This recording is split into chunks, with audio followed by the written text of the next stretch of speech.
ഇൻഫ്ലുവൻസറായ ദിയ കൃഷ്ണയുടെ ജീവിതത്തിലുണ്ടായ സംഭവ വികാസങ്ങൾ ഏവരും അറിഞ്ഞതാണ്. തൻ്റെ പ്രണയങ്ങളെക്കുറിച്ച് ബ്രേക്കപ്പിനെക്കുറിച്ചും ദിയ തുറന്ന് സംസാരിച്ചിട്ടുണ്ട്. അശ്വിൻ ഗണേഷുമായി വിവാഹ ജീവിതം നയിക്കുമെന്ന് ദിയ നേരത്തെ കരുതിയിരുന്നില്ല. ദിയയുടെ മുൻ കാമുകൻ വൈഷ്ണവിൻ്റെയും സുഹൃത്തായിരുന്നു അശ്വിൻ. ദിയ വൈഷ്ണവിൻ്റെ പ്രണയകാലത്ത് അശ്വിൻ സുഹൃത്തുക്കളുടെ കൂട്ടത്തിൽ ഒരാൾ മാത്രം. എന്നാൽ പിന്നീടെല്ലാം മാറി മറിഞ്ഞു. വൈഷ്ണവും ദിയയും ബ്രേക്കപ്പായി. അന്ന് ദിയയ്ക്ക് ആശ്വാസമായത് അശ്വിൻ്റെ സാമീപ്യമാണ്.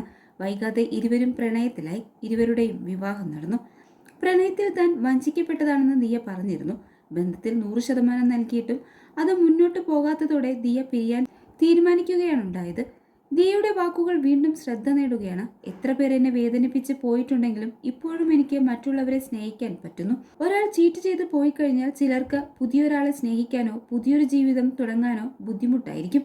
എന്നാൽ എനിക്ക് റീസ്റ്റാർട്ട് ചെയ്യാൻ പറ്റും. കാരണം എൻ്റെ ജീവിതത്തിൽ വന്നു പോയിട്ടുള്ള ചില പയ്യന്മാർ തൻ്റെ ജീവിതം തന്നെ നശിപ്പിച്ചെന്ന് ദിയ ഒരിക്കൽ തുറന്നു പറഞ്ഞിട്ടുണ്ട്.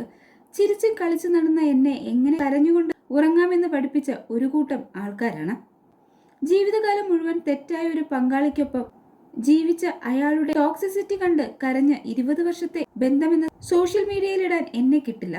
100 പേർ വന്നാലും എൻ്റെ പെർഫെക്റ്റ് പാർട്ട്ണറെ കണ്ടുപിടിക്കുന്നതുവരെ ഞാൻ പ്രണയത്തിൽ വീണുകൊണ്ടിരിക്കും. പ്രണയത്തിലായ ആരെയും ഞാൻ വേണ്ടെന്ന് പറഞ്ഞതല്ല, 100% സ്നേഹവും കൊടുത്തതാണ്. തന്റെ മനസ്സിനെ വല്ലാതെ വേദനിപ്പിക്കുമ്പോൾ ബന്ധം ഉപേക്ഷിച്ചതാണെന്ന് ദിയ പറഞ്ഞു. ദിയയുമായി പിരിഞ്ഞ ശേഷം ദിയയുടെ ആരാധകർ ഒന്നടങ്കം വൈഷ്ണവിനെതിരെ തിരിഞ്ഞു. ഇന്ന് കമന്റ് ബോക്സ് ഓഫ് ചെയ്തിടേണ്ട സാഹചര്യമാണ് വൈഷ്ണവിന്.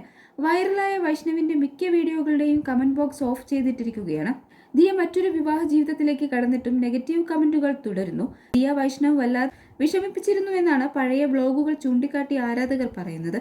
അന്നൊപ്പം ഉണ്ടായിരുന്ന കൂട്ടുകാരെയൊന്നും ഇന്ന് വൈഷ്ണവിനൊപ്പം കാണുന്നില്ല. വൈഷ്ണവിന്റെ അടുത്ത കൂട്ടുകാരിൽ ഒരാളായിരുന്നു അശ്വിൻ.